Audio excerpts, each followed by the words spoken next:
All right.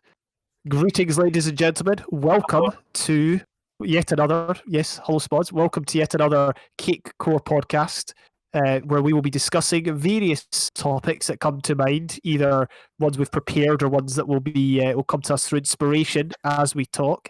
And we've got three fine members here with us today. Introduce yourselves, starting from the top of the Discord call. Oh wait, but is the top like the same for everybody?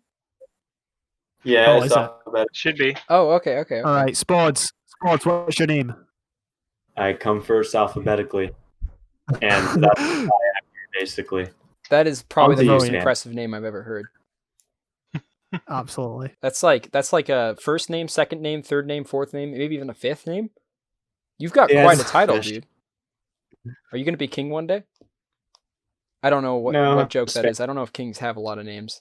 King of YouTube. Third time in a row if you don't laugh. He's going to be a bellhop. Panda, you should introduce yourself. You're next on the list. Hello, I am Panda. That's awesome. Nice to have you. My name is Pat. Finally.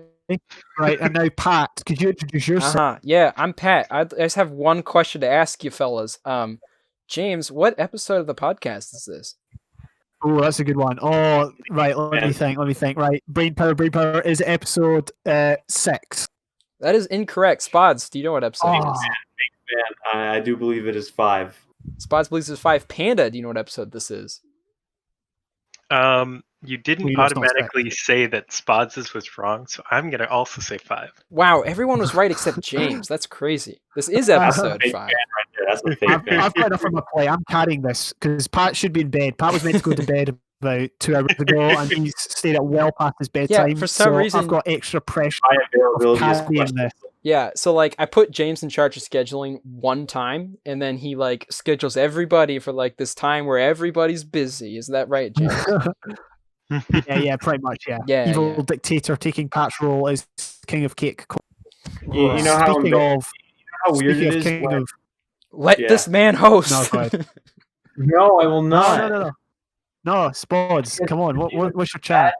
Hosting. You know how awkward it is when your family's like, "Hey, come on, you gotta fold clothes. You gotta go shop with us." And like, no, I got a podcast to record. Who watches this? Spods, if you have to fold laundry, we need a man on the street folding laundry. We need to know what that's like. I did that already. I'm just waiting to get dragged to the store any moment. Okay. Keep us posted, all right? We need you to go places. By golly, we need you to go places. Also, bring us back some candy, okay? I'll make sure. Yeah. Should it come to that, or maybe some goldfish if you can fax it close enough. Okay. So, James, what? I don't even remember the game plan. What's the game plan here? Pat, I think you're talking too much. Okay, your job is to relax. You're right. I'm supposed to recline. On your own job. Yeah. You don't talk. I know you like talking. Feet on the table. But so do I. Just maybe a little less than you. You're right. So let's first. Let this man host. I will not. We're going to kick off episode 5 of the Cakecore podcast by speaking to Pat and asking what he has got in store for us. First, you tell me to shut up, and now you tell me to talk. Very much. Okay. So I like having control. I prepared like a fun little thing that I wanted to try. So I wrote down just a list of questions, and what I wanted to do is like randomize them for each person. And going in true James and Douglas fashion, we're going to start from the top of the call with Mr. 3D Spotters there. I'm going to hit this randomize button and just read the question to you, all right? All right, I'm ready for None of these are like uncomfortable. None of them are like... No, in fact, there's... you missed... You missed an opportunity. I specifically did miss an opportunity. Yes, that was quite the intention. Because there were several opportunities where like, oh boy, I could ask this, but I don't think I want to. I'll send you the second list of questions after the call though. First question, Spods, what game have you always wanted to play but haven't for any given reason?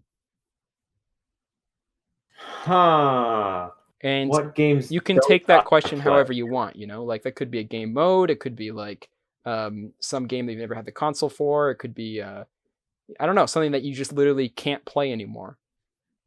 I guess an Ultimate Warcraft version or something. I was never a Wii U owner or a Switch owner. Nor do I kind of plan on it. So I would say some of like the Mario Maker games. They look fun. I haven't been able to like play any of those, and also Overwatch. I don't know. I don't like that game. I meant to say Undertale.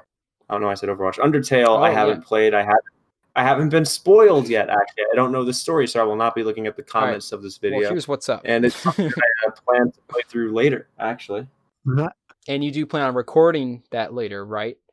Not for the world to see, just for me to see. For a blind playthrough, I think it is an excellent idea. Yeah. Especially this late in the game when everyone knows it and I don't. It still is. It still is. I tell you, it never gets old watching a new person play Undertale. Like, I've seen it so many times now, and it's always just the best thing to watch. I definitely think you should record it. Okay, going next on the list, Jamie Douglas. If you had to impersonate one Cakecore member and upload one video to their channel, who would you choose? And what would your video be like? Oh, would the impression be good? How good is your impressions? Bad. But if it was guaranteed to be good, I would want to impersonate Spods for obvious reasons. Obvious reasons being, I feel like there's, I know him pretty well. I know he's got a quite diverse personality. There's a lot that he thinks about. There's a lot that he does in terms of ideas of that. So I think I could have a lot of fun with that. I'd maybe get him playing some games that he wouldn't normally try. I don't know. I can't think of what. If I had to, what was the question? Was it Cakecore channel or any channel? Yeah, if you had to impersonate one Cakecore channel and upload one video to their channel, who would you choose? Oh, their channel. Yeah, to their channel. If it was uploaded, yeah, because I feel like Spods has never played Football Manager, so I feel like I'd like to, impersonate him playing that, uploading it to his channel. I think I could have a lot of fun with that. So, but you see, James, I think the right answer here would have been picking whoever has the highest subscriber count. More views equals more money, James. Well, I think Spods has got the most potential out of all of us. So sorry. This question would have worked a lot better for anyone but James, because then they could have said James, because he obviously has a way higher subscriber count than anyone else here. Highest sub count, lowest view count. So if highest potential views. But I mean, I don't know. I feel like Spods is the most potential, and he's the one I could work with best. I can safely say impersonations of myself would be even worse than my impersonations of you. What does that mean? You can't impersonate yourself? Okay, next on the list, Panda. Your question. Hello. Who here is the best at games and who here is the worst at games? I really wish anyone but you got this question. Panda is very elitist when it comes I know what Panda's answer is already going to be, I think. Okay, you don't know what my answer is going to be. All right. So James is the best at Football Manager. Here's the thing.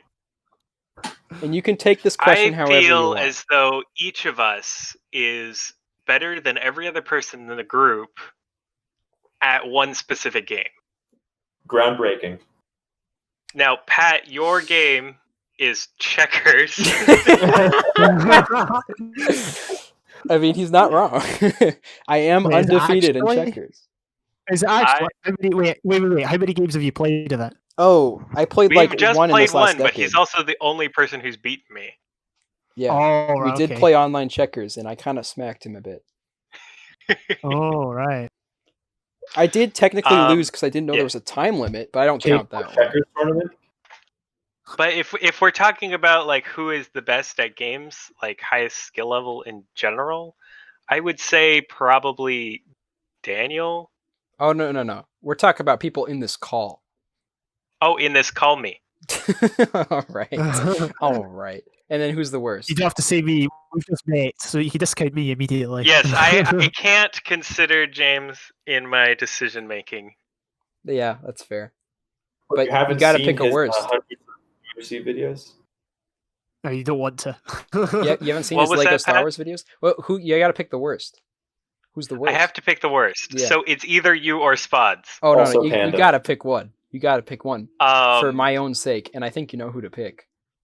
Yeah, I'm gonna pick you. No, I refuse. This is blasphemous. Actually, no. I would have said this I would have said the same thing about the worst. Best. I'd probably say you because you play a lot more. But I do know that the games that James does play, he kind of goes all out in. But I feel like because you play more, I'd have to say you. But it's kind of a weird question anyway. But with regards to worst, I'd definitely say myself. It is a weird question. Yeah. Because video games as a whole is not one singular skill set. Yeah, right. yeah. the off quit, like, we don't have to go into it, but the idea of, you know, what games are we best at in the group, that's an interesting one, maybe for another time. Yeah. Oh, Sure. I like, would individually. be very interested in Well, here's the talking deal. about I that. wouldn't have anything to say. There's actually, other than checkers, there's actually not a game that I can think of that I can actively beat people in every single time. It's Well, like, what about within the group? What about within Cakecore? Which game are you known for being, like, maybe okay, you're the only one in the group to Well, play that, but you could yeah, easily that's claim the only that. thing I could think of is games that only I've played, and that's not a fair Right. comparison. You know, any games that you guys have played and That's I've also played, I don't think I could. I beat feel you like it guys. is a fair comparison Well, because oh yeah, I guess if we're I talking about may best have of games. played it. Right, but I mean, like, I'm saying, like, multiplayer games that I've played with people before, like, they are all better than me at those kind of games, you know. Like, I've just yet to find that, like, game, but I think that's also just because I don't play games as long as a lot of other people in this group. So I would say that's absolutely the case. yeah, and whether Right. partially due to fascination, but also just because, like, you know, when doing like YouTube stuff, like, you end up actually spending a lot more time just like editing and uploading, doing thumbnails than you do actually playing the game. And a lot of the games I play for the sake of recording, so it just naturally doesn't leave a lot of room for me to like actually get like into games as much. So yeah, I would say saying I'm definitely the worst at the games here, that's like no contest. I would definitely say that, like, right off the bat. If Trent were in this call, it might be a different story. So moving on to the next question. Do you guys want me to ask myself this question, or do you want me to ask Spots? Like, You'll ask I have a someone question to for ask you, Pat. yeah, we got a bonus question, guys. What's up? It's leading off of the last topic, which is what game do you find yourself wanting to be the best at? I That's a good one. have grown up playing Smash Brothers with my siblings, and during my whole life, they have always been better than me, and I consistently lose to them, except for if Daniel's cold turkey, then I can beat him a couple times. Boy, if there was a reality where I was the best at Smash, just in my family, I would feel like a superhuman. I would feel like Those Superman. bragging rights. Imagine those bragging Oh, rights. the bragging rights would be insane. But I think that's why it's a blessing that I'm not, because I feel like I wouldn't be the man I am today. I'd be someone much worse. Right. I'd be my ego would just, like, if you think my ego is You'd be a bad now, professional Smash if being actually good at a game, that would just elevate it to a level that's not even reasonable. So but yeah, Smash is definitely, I hold that close, near and dear to my heart. If I could beat someone at Smash, then that would be like the big deal for me. But yeah, so yeah, Smash. Any of the Smash games, really. If I could just be the best at one Smash game, then yeah, then I'd be fine with that. So do you guys want me to ask me this next question, or do you want me to just go straight to Spods? Spots, do spots. Spods? Okay. So, okay, Spods. This is actually a good channel or quick question for Spods. Which YouTube channel from before 2014 is your favorite? And which is your least favorite from before 2014? And can I just say, my channel did exist before 2014 with videos, so, you know, that's in the running. Yeah. So answer carefully, Spods. He is the head of the podcast. Is this my is this like at the time what I liked or what I like now? You can take it however you want to take it. I don't know many channels made before 24. I don't know any channels that have the I don't know. I probably know many channels that were made before 2014, but I don't know that, and I'm not going to go look them up. So I'm just going to say what I watched when I was in 2014. Was Ray William Johnson still around? Because I remember just getting into 2014.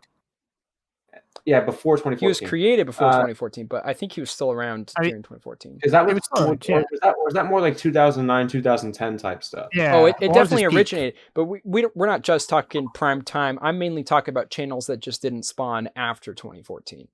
That's mainly what I'm looking for, like channels that don't. Because I remember binge watching Equals3 when I was like 14, because I thought that was funny then. Gotcha. I know. How dare I, right? Okay. Other than that, I think, man, have any of you seen YouTube Poops? Yeah. Have you ever heard of them? Yeah. It's like a prototype to this modern meme, and like I watched a couple of them. I think it was like Hurricoaster or something. That was one of my favorite creators of those. Oh, it was very inappropriate for a 13, 14-year-old or whatever. But well, to be fair, it did have poop in the title, so yeah. You kind of knew what you were getting into, right? But I remember watching those a lot. I don't remember. Actually, Smosh would be an appropriate answer, but I remember that I didn't like Smosh because I just never got into them at that time. So, were you not watching Minecraft around this time? I think I got into Minecraft around 2015 or 16. Gotcha. And then I went back and watched the old stuff. Gotcha. I was late to the Minecraft stuff. I wasn't. I think as I was early. even later. Yeah. It's a competition. So really, Minecraft anything. I played Minecraft like in its earlier versions, but I wasn't too serious into it. I wasn't playing multiplayer. I wasn't watching videos. Right. Really, around like 2012 or 2013 is when I watched some Minecraft stuff. So actually, I'm going to say Ant Venom.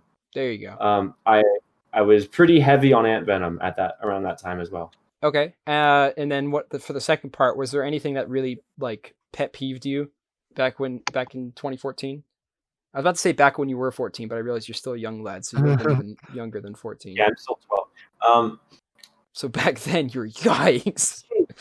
Yikes. Was there any videos that were just like, man, like these videos are stupid, even if it was unreasonable, like epic rap battles or something like that, like something just comes out and you're like, oh, come on. Yeah, I think around that time the Fred hate train was just slowing down, but it was still a thing. Oh, Justin Bieber, I remember, got a lot of hate for existing. There you go. That's also still a little before 2014 though. Yeah. Although we're not talking about 2014 specifically, so I'm getting 2014 and like 2010 mixed up. But that's okay because it's any time before 2014, so that works. Or what about even just PewDiePie, right? Back then, like PewDiePie was getting, but I mean, like, was he really getting hate if he was also skyrocketing in like numbers? What's the Slenderman stuff around 2014? Oh, that was 2013. Oh, the Slenderman stuff was weird. I remember having a pet peeve against that. I do. Right. Even though I appreciate the videos now for what they are, I think they're. Yeah. I went back and watched a few. I think like a year or two ago. Yeah. But that was a bit pet peeve to me. Actually, gameplay videos, ironically enough. Isn't that interesting when you like rewatch this stuff that you just had it in your mind for the longest time? Like, I don't like this content, and then like later, like years later, you watch back, you're like, well, this is all right. This is fine. Why didn't I like this? Or the flip side where you like something and then you go back and it's like, whoa, I used to like this. That's less fun to think about, though. Yeah, I had a channel like that. It's a bit cringy. I don't want to say it, but I had a channel where it's like this was the stuff, and I went back and watched it. And I'm like, why did I even like this? Yeah. I think I'm in a position now where I have to say it, but I won't. I was gonna say you kind of set yourself up there. Like you could have just said like, oh yeah, I've had those. Boy, if I had those. Okay, in like 2000, in like. Geez, when they were getting released at the time, this has to be 2008 or something. This was like when I borrowed my mom's phone to watch videos. As you do. Super Mario Logan. He was a channel where he did skits, and it was pretty dumb at the time. I'll say that. Like acting out skits with plush figures in front of the camera. Oh, I remember watching that, actually watching a lot of that, and then I found a playlist of it, of his earlier stuff. He actually still makes these videos, which is insane. So I watched a playlist of his original season, his original series that I watched as it was coming out. And I'm like, this is kind of dumb. Well, I recommend you watch it, actually. I'm watching it right now. Dude, I can't believe you like this. What a messed up kid you were. Oh, wait, did I say that? We'll officially change Spod's profile picture to a plushie of Mario or something in the video. Just so that everybody is clear where he stands. But I didn't realize, I think that's actually a genre, dare I say, of videos. Because I've seen a lot of people do that stuff, but they're from different kind of channels. And it like now hearing validation from another person that I'm not crazy, I'm not just seeing the same person over and over again. I think there's actually an audience for that. Ain't that bizarre? And it's Spots. That's who it is. Yeah, And the audience is reach 8-year-olds spots who are they're asking their moms for their phone. Yeah, that's just how it is. Okay, Yeah, James, they all have their own phones these days. you Oh, yeah, are hello. next on the list. If you had to share a house on the SMP with one member, who would you choose? Alton, and the reason for that is because I've got over my time in playing Minecraft, I go through phases of where I like certain things about the game, and at the minute, for some reason, it's the really, really grindy stuff, and I just can't be bothered building. So if I want to live in a house, I want Alton there because he's just an awesome builder. Right. And if I ever want to make an extension to the house, if I ever want a nice garden, if I ever built something like a redstone project and I wanted it to be, beautified. Oops, sorry, I moved my mouse. Then Alton would be on that. Yeah, so easy answer, Alton. All right. Okay. So there's a second part of the question. But to quickly elaborate, do you feel like Alton being really good at building would get in the way of your building? Like, would you ever get frustrated because you're like, oh, this is just why even bother building anything if this guy's just building really good stuff? I think I would thinking. I know we had the conversation before the podcast about the Sky Factory series we did. I'd sort of go into that mindset, that kind of subordinate mindset, where I would acknowledge Alton as my superior. Anything he does is better. I get that. I'm just the learner. I'm just the apprentice. But right. Just to have him to carry the build. Yeah. Well, that's easy decision. I mean, that just defines Caleb's and my friendship. He is always the superior in whenever we do things. I can't step with my left foot until he tells me I can step with my left foot. Otherwise, it's right every single time. And right. But okay, so the second part of that question is, if you had to share a house with someone in real life, who would it be? One of a member of the Cakecore. If you had a picture of what my room looks like right now, you would not pick me. Oh, James has a picture of what my room looks like too. So yeah, he has a good idea as to basically just pick anyone besides D-Bird, Spods, and I, and then you're good. Oh man. I'll also allow henchmen if you'd rather expand your horizons. Well, definitely not Zedger, because we figured out after spending a month together we'd get bored of each other pretty quickly. So I want to maintain our friendship, albeit from afar. So that unfortunately rules him out. Do you feel like picking someone you know less would almost be beneficial because you'd get bored less easily? Possibly. Maybe if I picked someone that was busy, that was all if we shared a house, they were always out, and the time that we had together was more meaningful. But the thing is, what's to say that we won't become super good friends, that it gets to the point where we're at each other's throats, where we're having fist fights and all that. The two people I'm thinking of at the minute, one because I get on with them quite well, the other because I think I would get on with them quite well, would be either Danster or Seth. And Seth is probably one of the members I've spoken to least. Sure. But it's someone I want to get to know more, someone I want to... we need that James and Seth series, desperately. Yeah, we bounced off each other really well at the marathon. I got on with them really well, even though we only... we didn't see each other for that long. Dancer, on the other hand, I know him well. I feel like we're pretty cool, so I think sharing a house... He's kind of laid back. He's more laid back than me, so he could he'd be fine with whatever. Oh yeah, he's the definition of laid back. Yeah, and Seth is also just super he's just able to make these bonds with people just instantly. It's crazy. Yeah. He and Danny, I remember when he and Danny were just talking for the first time they came out, they talked for hours. While Spots and I think were playing chess or something. But Seth is very, very adaptable to other people's conversations and whatnot. Very pleasant fellow. Well, that's the thing. When I first met, because the first time I met him during before the marathon was that night. The night when you showed us around your college in the morning, and then that night we went out for dinner. That was the first time I met him, and for the period that I spoke to him there, it was like long lost friend almost, a pen friend, a friend that I knew really well. That's kind of the vibe he gave, even though it was the first time I met him in person, and I hadn't spoken to him a great deal over Discord. It's not the same to the same extent as I have with you and Spods, for example. But he just really gives that good vibes, friendly vibes. Welcoming, so that's definitely one of his strengths. So that's why I'd want to possibly share a house with him. When you talk to him in person too, as opposed to playing games with him, you find how present he wants to be in the conversation. He will ask genuine questions that he's genuinely interested about because he wants to be in the moment and experience what's going on or whatnot.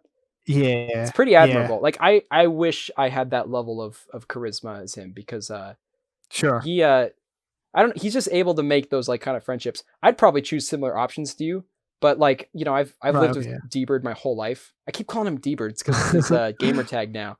But Danster, Gamer I mean, I could call him Daniel because he's my brother, but no, Danster. Like, I've lived with Dancer like my whole life now, so we kind of, you know, we get each other. That would be the easiest transition because we actually do live with each other. But also, you know, Seth would not be a bad choice either. Seth, I could definitely see a reality where Seth and I are roommates. Who's next on the list? Panda. Hello. Hello. How are you doing today? You know. Yeah, I know. I've got a question for you. If every Cakecore member and henchman were pirates on a ship, which job would each person have? You don't have to name it for each person, but like, what would be some of the positions that you imagine? And this is henchman included, which means yourself. I would. That is heckaroni to you, mister. You're on air. That's a question. That's a heck of a question to you, mister. You're on air. That is actually, yeah. Okay. So let me look at the list of people. Owl would be just like I don't remember the term for it. Just like a hand. Wait, just a hand? Like coming out of the deck? Hand is half of the word. Person. Is that like the person, the assistant sort of thing? It's like the ocarina or the Majora's Mask hand that comes out of the toilet asking for paper. They're like respected, and they basically just do chores. The right hand man. Like right hand man? No, Handyman. right hand man. I can see. This is a lot to think about. If you want, we can come back to you. If you want to just like think about it. Also, you don't have to name specific positions. You could just be like what they would do on the ship. So the worst person to be the captain of the ship would be Captain Danny.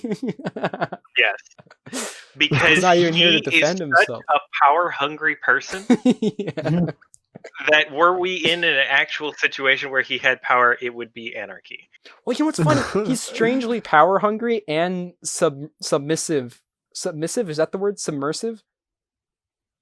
Laid back. Submersive.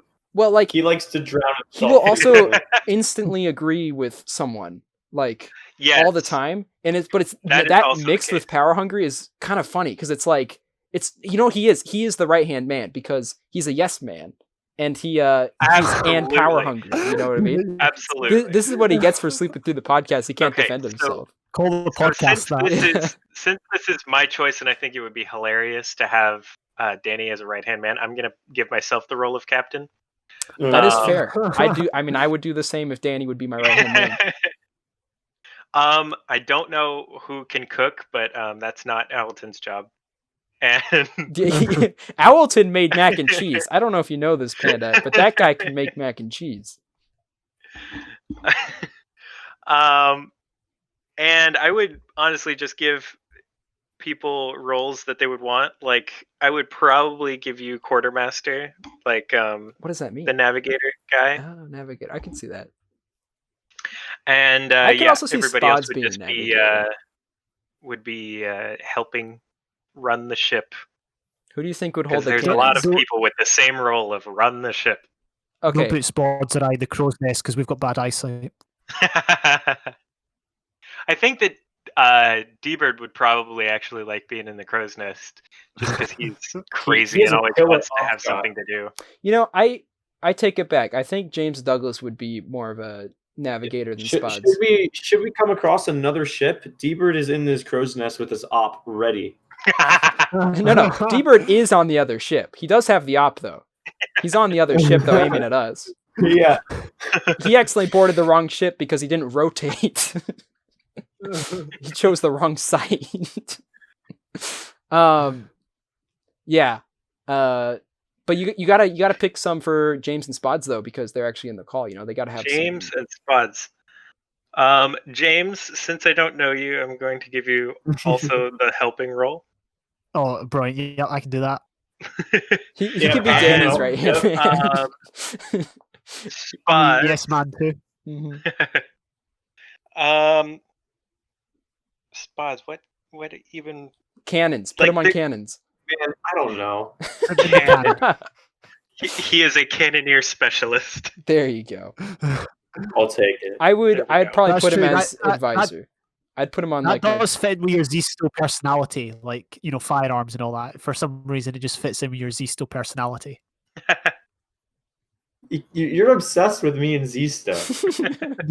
It's your literal lava rain. Like at least once every recording session, you remind me. You know, I kind of think you're like Zisto in a way.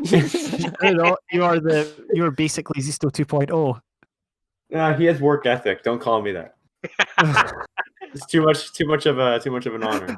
Zisto's also played Metroid, so that's part of it. Yeah. Well, all right, yeah. All right. Well, I think that was some decent answers for a less than decent question. So good job on that one, Panda. Awesome. Yeah. I would have done it completely different. So I think the next person on the list would be me if you guys want me to go, but also we can just skip me to go to Spods. What is just what? Actually, because you asked me the question on YouTubers, I'll just ask you a short question. What is a YouTuber that you watch that you feel like nobody else watches, and what do they do? Oh my gosh, Youngtown. Well, that's a good one. Youngtown used to make downright amazing satirical video game videos. Absolutely hilarious. He's a hilarious person. Then he also makes a lot of music, and lately that's been more of his focus. He doesn't really make YouTube videos as much anymore unless it's a music video, but he does stream often, and he's just one of the most down-to-earth people I've ever seen. And he's only got like 50 viewers max per stream, and he has like a lot of clout with his peers, and like a lot of people talk about him a lot and give shout-outs and stuff like that. But ultimately, his viewer base is just not big, and it's been gradually slowing ever since, because he's like kind of like one of the more old school ones. You know, he rose around like the 2013 to 2014 era, and people who rise around that time oftentimes don't stick around to this time, you know. So he's slowly been like losing popularity in a sense, but he's been able to retain like a cult following, and super awesome person that like just with a crazy work ethic that deserves like so much more attention. But ultimately, you know, he's making a lot of stuff that that speaks to himself, and when you do that, you know, you don't always get the largest following doing that kind of stuff. So like, it's a shame, but also, you know, he's happy doing what he's doing. So like, you can't be too upset. But that is definitely someone who I watch like avidly that no one else I know. I don't know anyone else who watches him. So it's like, because usually I can find one person I'll like talk about. Like every once in a while I'll find a channel, even Hermitcraft now, right? I watch a lot of Hermitcraft, and I can still bounce off Panda now because Panda watched Hermitcraft also, about like certain things that happen on the server or whatnot. So just like individual channels, like even that guy you showed me, Spods, Caleb City, the skit artist, you know. Every once in a while I'd be like, recently. Hey, did you see that guy's new video? Like, you know, me and D-Bird have a couple of those, but like that's the channel that's like I can't talk about with anybody because nobody else really watched him because he's so small. But Caleb City is amazing. That guy, I'm glad that guy's it's a refreshing like return of like skit comedy, I feel like. I think he started out on Vine.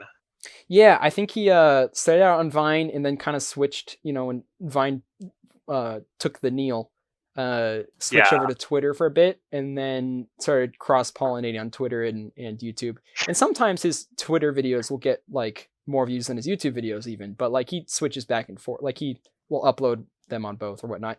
And I feel like there's been a rise of short-term skits lately. While longer term, there's short skits, but then there's like long-term short skits in a way. Those were kind of really popular back in the day, like with Rocket Jump or Julian Smith or Rhett and Link. Nowadays, skits have kind of changed to the point where they're like much shorter term, but they're kind of making another rise a little bit with like Caleb City and Gus Johnson and like that kind of crowd of people or whatnot. It's kind of interesting to see. I think that is also in relation to the rise of TikTok. Yeah. It feels like almost people a way are of calling combat it Vine 2, although I feel that's... No, Vine 2 is Musical.ly. No, No. I just don't think we need to validate Musical.ly's existence, you know. Vine had some runway with it. Musical.ly didn't really, but who knows what's going to happen with TikTok. But to be fair, some of the stuff that was rising, it was a garbage self-make a music video app. It's basically what TikTok is now, except TikTok has a little bit more. Is it? And it's not used. It's TikTok, but with more legal problems. it's not around anymore, and it's because of that. Okay, I've never heard of it. If we're on the topic of no, we're getting way off topic. Wait, what was the question? Was like a channel. Okay, we'll go on to the next question thing. For spots. Spots. If you had to make a game that incorporated 4 different genres, which genres would you mix together? Glad you got this one. Okay, I had this idea for the longest time, and it's probably been done a lot. But when I came up with it, I felt clever. It's a platformer, right? But instead of one character, you control 2 characters at the same time. Oh man! So when you press right, both people move right. Yeah. Amazing! It's amazing. One stick controls one character, the other stick controls the other character. No, one stick controls both characters. Okay. That suddenly became a lot more difficult. Yeah, and then if we're combining genres, we're gonna work rhythm in there somewhere. I don't know how. So maybe a rhythm. Maybe you can only jump on the downbeat. Okay. And then you know what? We're gonna make that a dungeon crawler for some reason. Okay. So we have 2 guys with one stick moving around simultaneously, and you have to hit monsters to the beat. Is this 3D or 2D? I don't know. And then the fourth genre, I'm gonna say 2D. Oh. And then the 4th genre is it's going to be a shooter. So you have to shoot the monsters. First person. Third person. You're controlling 2 people at the same time. You can't control 2 people first person. And you have to rhythmatically shoot the with one stick. Enemies. You don't want to do first person, 2-person shooting with one stick? Platformer, dungeon crawler? 2-dimensional? You asked my 4 genres, and I gave you a good game. Someone make that. I want to see this game become a reality. When Cakecore makes their, the Cakecore game studios or whatnot, that's going to be the first one on the ballot. Okay. Yeah, cool. I don't think you need to elaborate anymore. I think that explained literally everything. So the next one, James, your question is, nervous. What is your favorite build that someone has made on the Cakecore SMP? Oh, that's a nice, wholesome one. Ooh, does that count all? Because I don't actually know much about the... right. I got an idea, guys. Before this podcast starts, let's ask James something about the SMP. Get it? Like never on it. Oh man! If we're talking about past builds, now, you could incorporate factions too if you want. Although I don't think there was a huge build on factions. Oh yeah, factions. Yeah, no, there was nothing good on that. Yeah. Well, I didn't play that much either. Oh, that's true. You had to dip out. I played for the first 5 days, then went off for 2 weeks, then came back and just never I joined like what again. you did with the video. It was fun though. The video you made a money machine. Yeah, why? Okay, well, the video was the one piece of evidence of me joining. Yeah. I would say from season 2, and I'm not just saying this because you're in the call, but from season 2 of the SMP, I did like your ice castle. So I did like if I'm making a list of, I'm going to think of maybe 1 or 2 more, but that would definitely be on the list of top 3. Let's say. Yeah. Your ice castle. I'm going to have to say something of Caleb's. So I liked Caleb's house in season 2. I don't have any memories of his house in season 1, but season 2 he did like a modern house, didn't he? Had a pool and really nice white walls. I like that. Yeah, he also had an underwater base that like connected to it. Right, I've bad memory of that, but I certainly remember his upper build. and the other one would be Spotted Spleef Arena. Ooh, that's a good one. Whoa. But what So I about know which one's coming third. Hey, you could have said my season 1 base. And it's just straight for the one that I didn't finish, right? Wait, no, wait, what? it Or was what? functional? I don't. It was functional. We gotta but play it. That's as good as Just finished. calling it an arena is generous because Yeah. there's a specific view when you think of an arena. But Spots I was James, genuinely impressed with it. I'm surprised you didn't say your like nether base or whatnot, because that would definitely be in Well, my the- list. Is like the That nether was base. like Truth really be told, I've said it once. I will say it a million times. I will never ever look at my builds in a positive light. I always pick faults with them. And when it like you could have built the exact same nether base like right next to mine, and I would have liked yours more than mine. I've just got this weird thing where I like what other people do far more than what I do. I'm not a self-critical person like generally, but when it comes to Minecraft building, I am for some reason. So that's why I would say any of my bases. Okay, nerd. What I'm thinking is that the next question is going to be for Panda. What? No. Oh wow. And this is actually the last question, so it kind of works out. If you could nice. collaborate with any one creator for video, who would you choose? Mr. James the Dog. Pat the net. 3D the spots. Mr. Beast. Oh, Mr. Beast. Okay, is there an alternative motive because of that? Not at Wait, all. that's all you were supposed to say. Okay. Do you want to elaborate, or No. So is there a video in particular that you're thinking of? Here's my elaboration. I would prefer it be a one-on-one competition. Oh, okay. Oh, okay. Do you have any? What sort of competition per se? Rocket League. Oh, okay. That does sound like Mr. Beast. I will clap him and get 10 grand for no reason. Mm. Oh, I see. Just out of curiosity, I 1v1 a random person, and the winner got 10 grand. All right, okay. because this seems Correctly. like one of the faster questions. Does anyone else want to answer this question in addition to Panda's answer? Yes, because I am not a content creator. Right. You see, I've this been question watching could have the gone to stream anyone lately. else and might have made a little bit more sense. I've been watching the streamer lately called Ludwig Ogren. Recently, he just goes by Ludwig now. He's been pretty fast growing on Twitch, so I wouldn't be surprised if any else of you have heard him. But he's a really funny dude. It's God, like a lot of memes centered around him. I think the way that he handles content creation and the way that he looks at it, like if you're gonna, he's a streamer, right? So he makes content on the fly. And the thing is that most variety streamers, they have like, well, a bad rep. It's like, okay, well, you're a variety streamer, so you're inconsistent.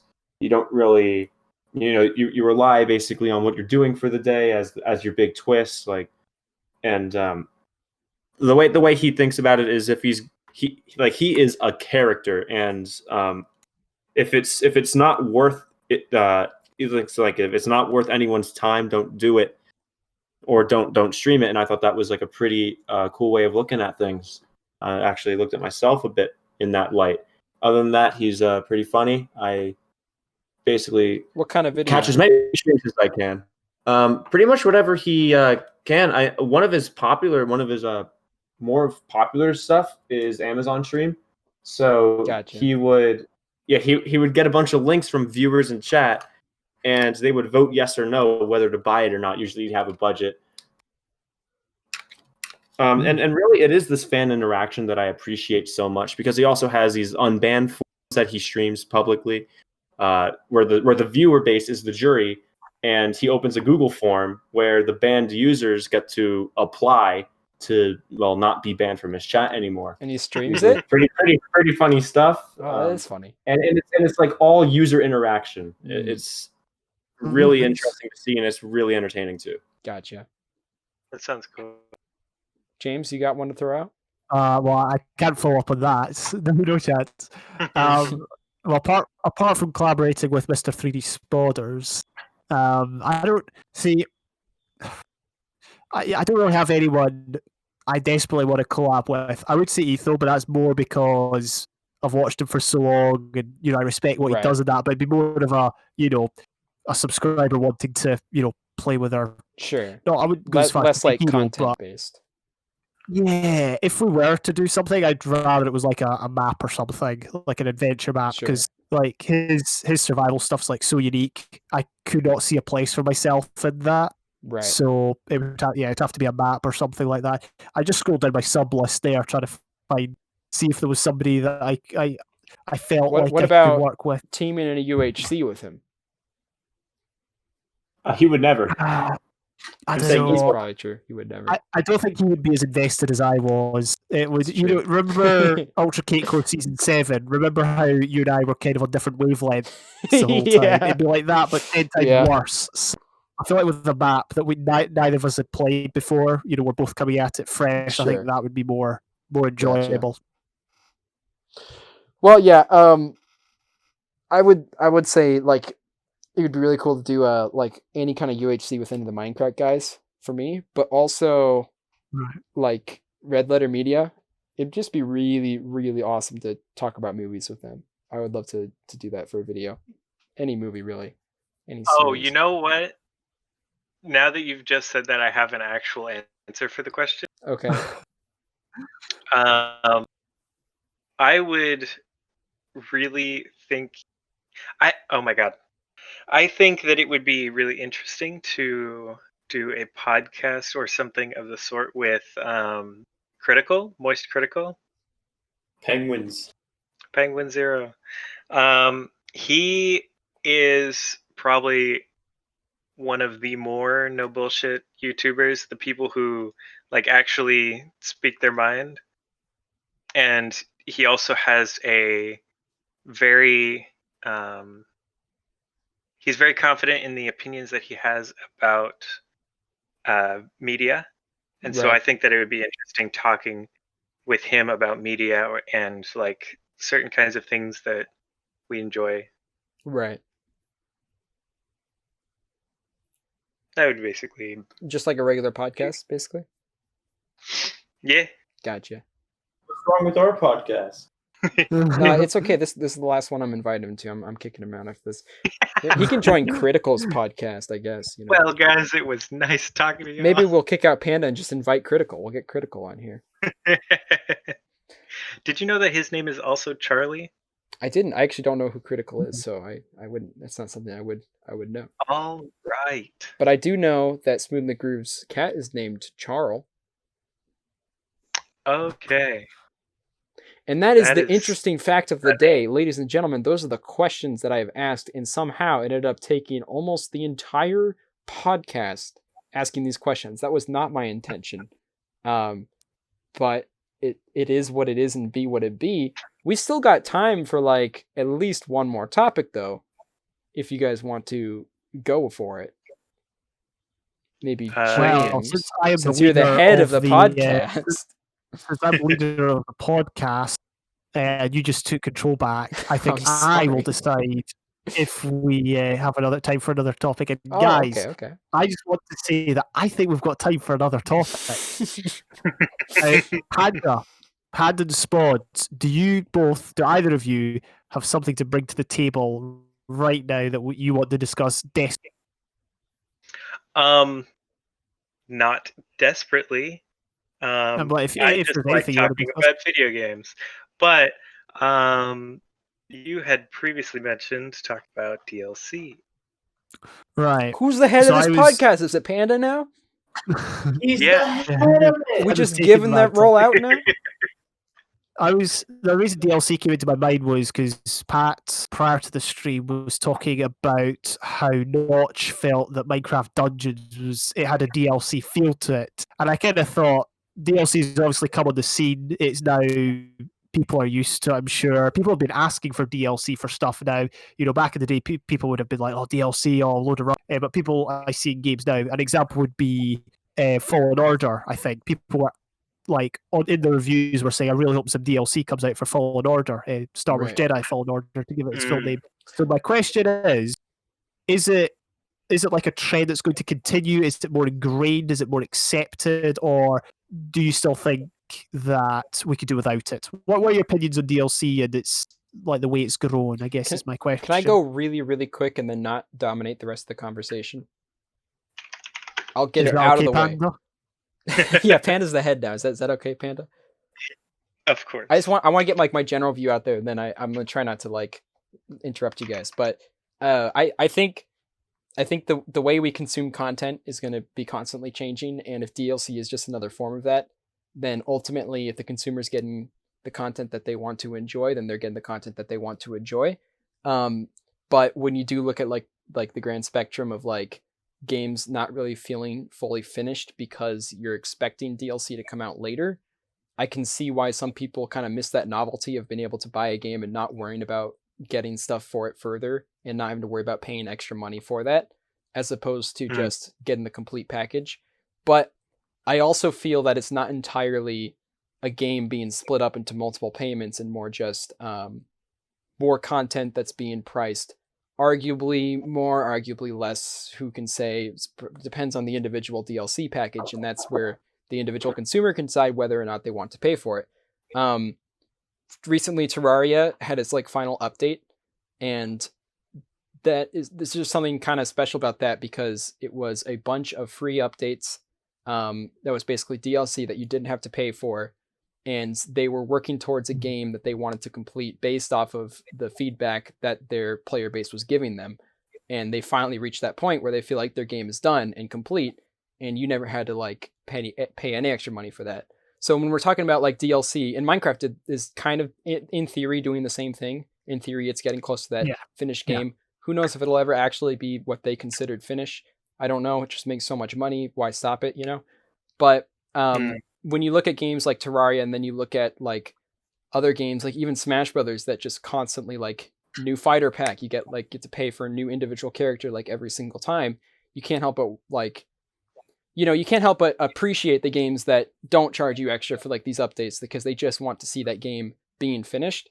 So I feel like at the end of the day, if DLC continues to be like this, in which it most definitely will, I think it's just important to appreciate the games that do it better and that do it right, so that in theory maybe that will help make small changes in the gaming industry in general. So basically, I appreciate games like Terraria and other games that can do DLC right without charging too much. And but ultimately, if you're playing games and you want to play games, you're going to pay the amount that you want to pay in order to play that game. And if DLC just doesn't feel worth it to you, then it's not going to feel worth it to you. An example of bad DLC though is like, well, not bad DLC, but some like kind of shady DLC is like the Civilization games.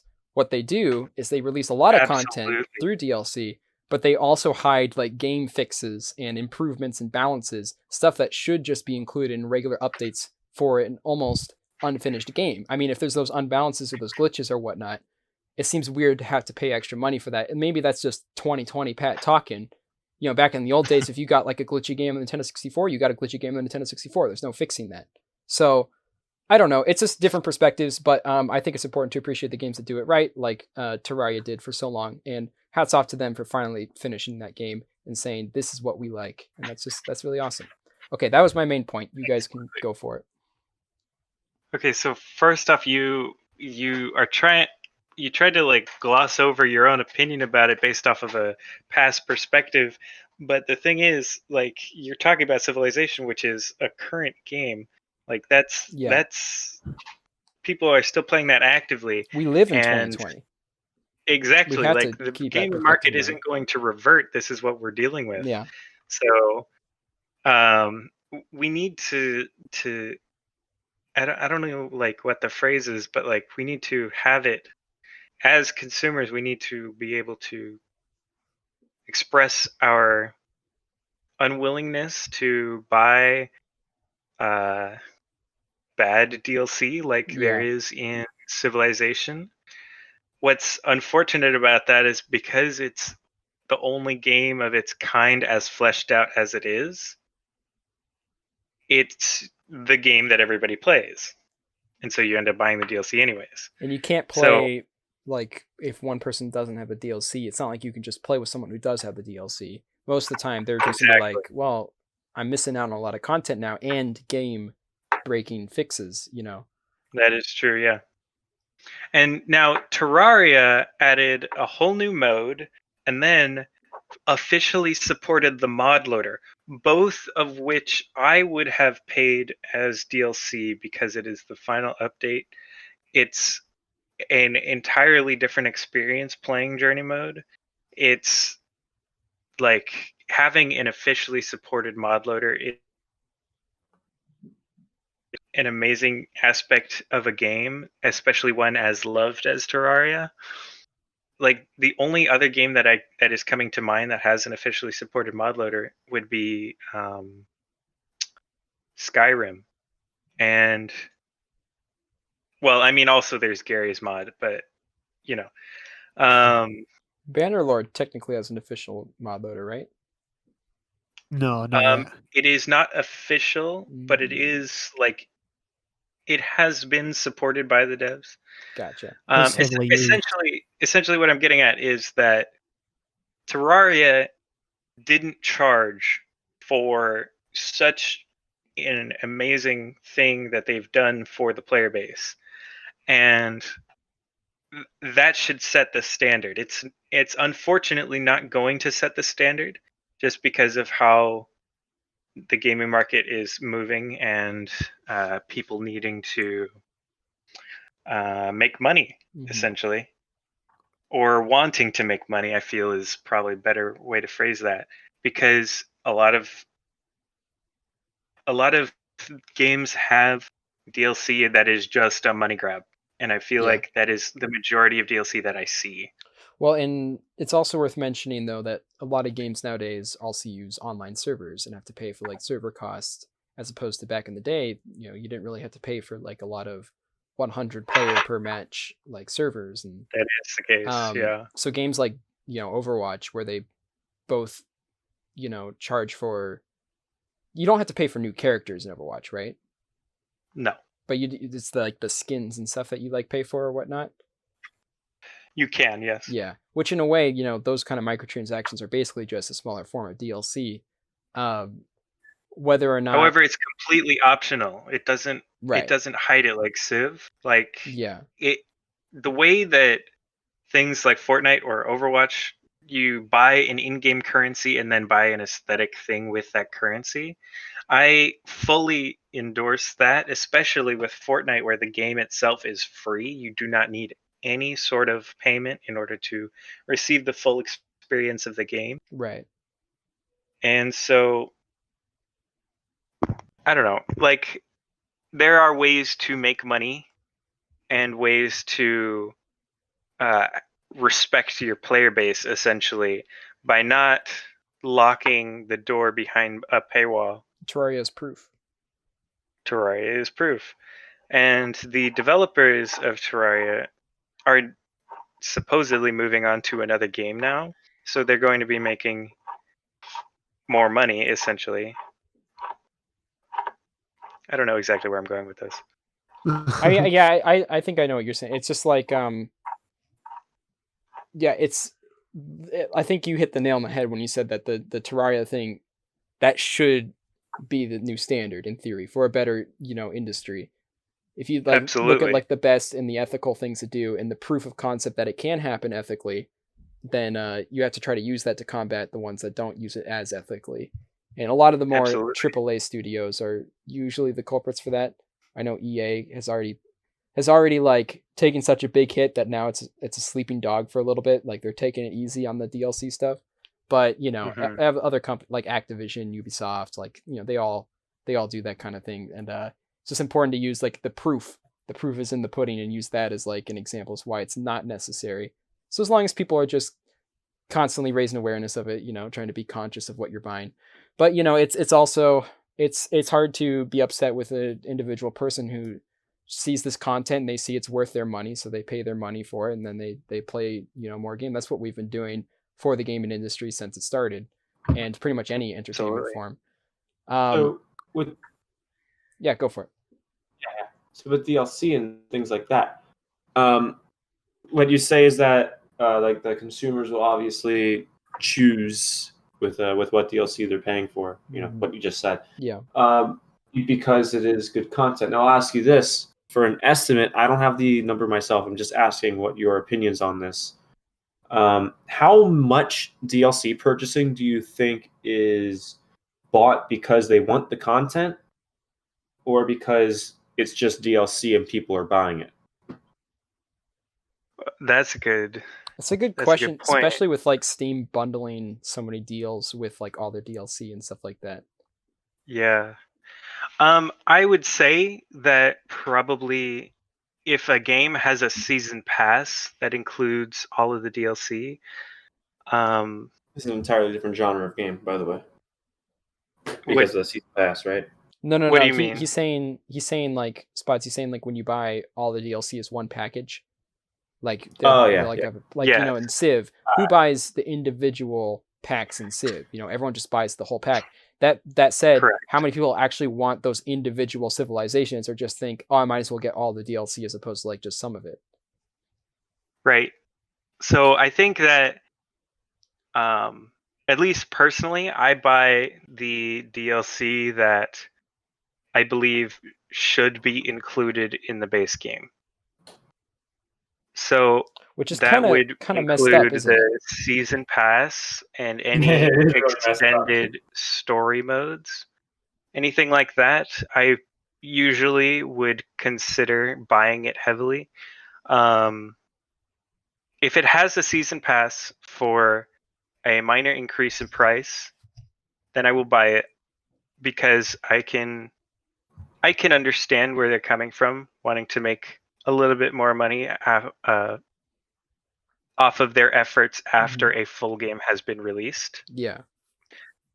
But not every time is that's where the problem comes in. I would say rarely is that worth doing, because the game itself should be completely included in the base game, and anything DLC should be like automatically included as updates and expansions on the base game, as we are using Terraria as the example. It should be just included already. And so your question was, how much is bought just because it is there? I would say probably the majority of the DLC that is bought is just because it's there. Yeah, I've not bought very much DLC. I think Civ is like one of the few games where I actually did get the DLC for, and that was because Danny bullied me into doing it. And but I would say Danny and I bullied you. and it's fun. Well, I feel like you bullied me because even though you didn't really understand why, like you were like, get the Civ is a weird thing where I still suck at the game. I really don't know what's going on. I think the DLCs are actually harming my ability to win the game. Yet the only time we ever play in online mode, there's always being and complaining about like, oh, you don't have the DLC, and I have to play the boring old base game. It's like, what if I never play the boring old base? How boring is the base game if you never play it, right? Well, and there's this weird sense of like, and it does kind of function. But like, in that case, DLCs make things a little bit more complicated, which I can understand for like the hardcore fans why they would like it though.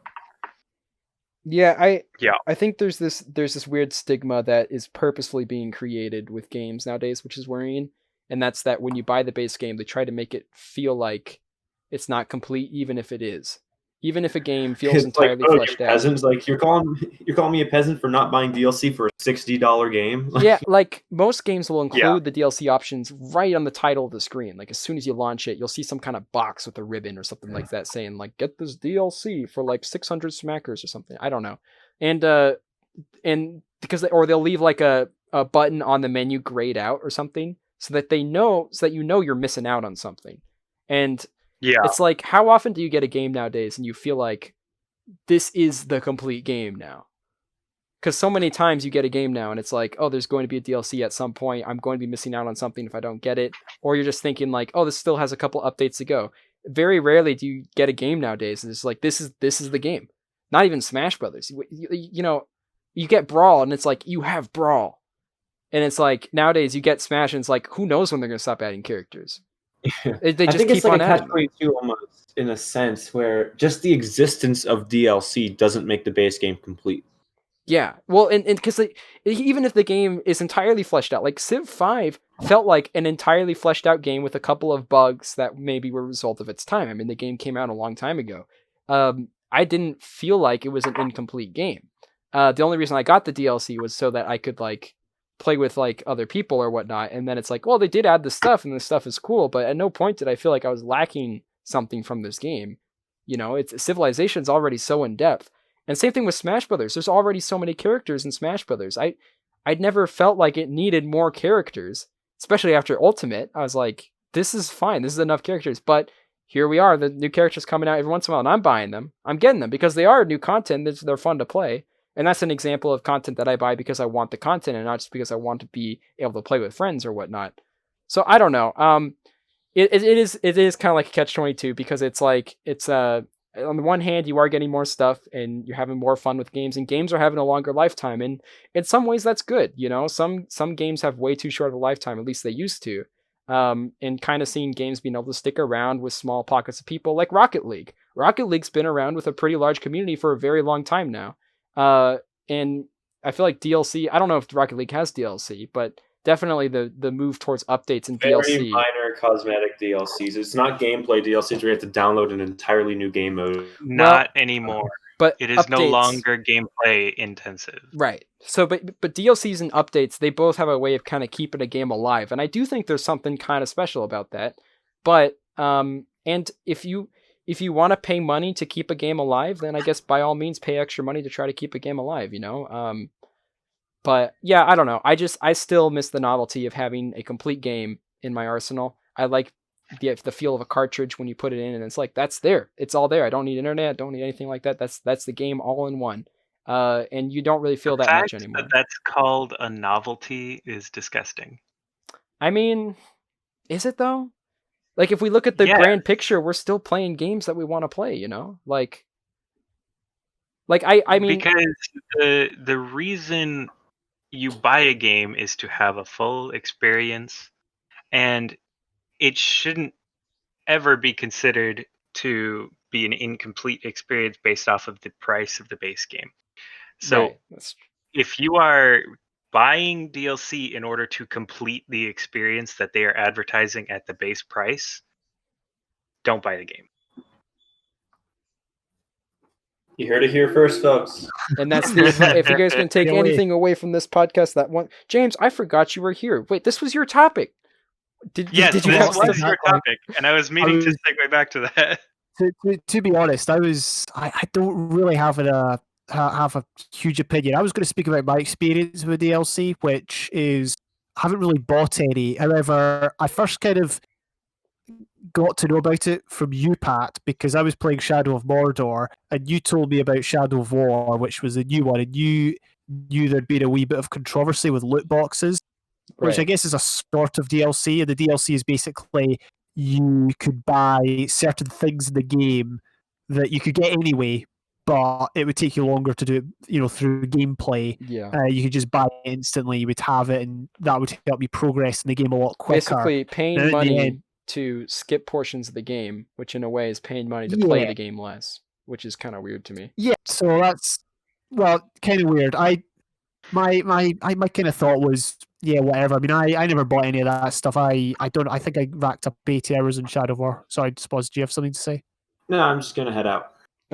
Okay, Brilliant. fine. That's all right. Thank you for joining us. Yeah. Any final words? Thank you for carrying James.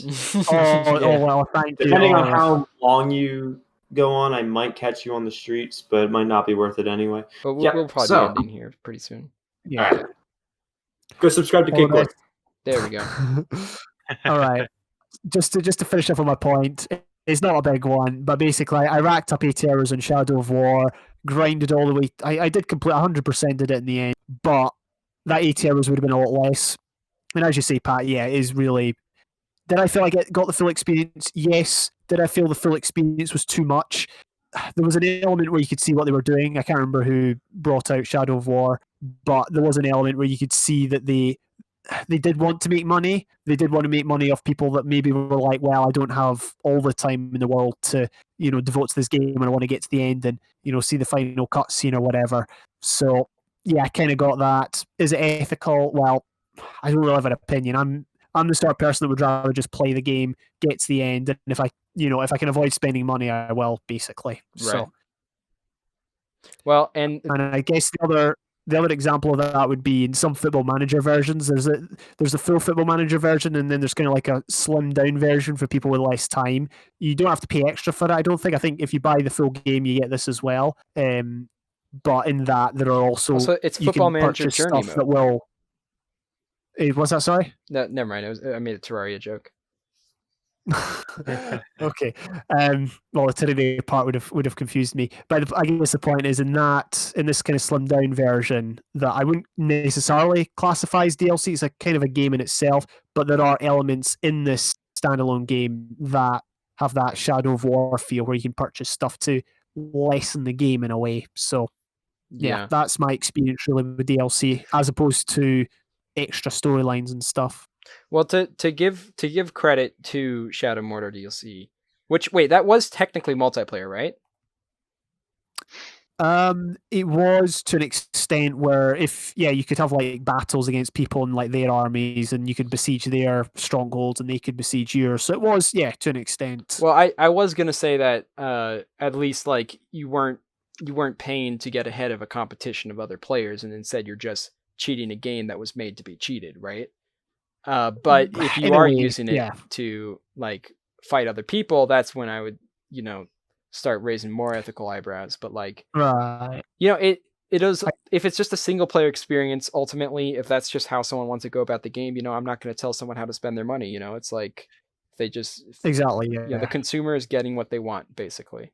In the case of Shadow War, that's very much the case. With regards to multiplayer, real quick, it's what could happen now is I could go into Shadow War right now, and I could have my army that I grinded 8 hours for, and you could come on and probably buy an army ready to fight me that's as good as mine. Oh, that's maybe right. worse, maybe better. I think that's really where it comes in. Yeah. Although I'm not sure of the limitations of the loot boxes. So I think that was the main part of the controversy, was the orc battles or whatnot.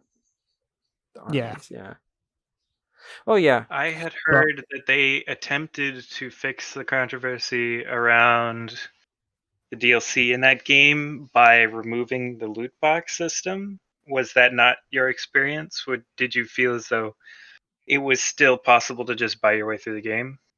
I played it pretty early in the game's life cycle, so I think loot boxes, they were still a thing, and I haven't touched it since. So, but again, at the time, as Pat said, it felt very much a case of, okay, I can spend money, or I can just do it, by playing the game. So it's very, it's very much down to me, sort of thing. So again, I was kind of indifferent, but maybe they have solved it. And at the very least, there was a kind of a silver linings blessing in disguise that happened a few years ago, and that's when Star Wars EA Battlefront 2 came out, and they botched everything up right at the start. And I feel like ever since then, companies have almost been like doing a little bit more tiptoe action, which is good and bad in a way. Bad because it's like they're going to sneak back into it, but like good because it's letting them know, hey, by the way, if you cross that line, like we're not just going to let you do that. Like we're going to tell you you're crossing the line. Yeah.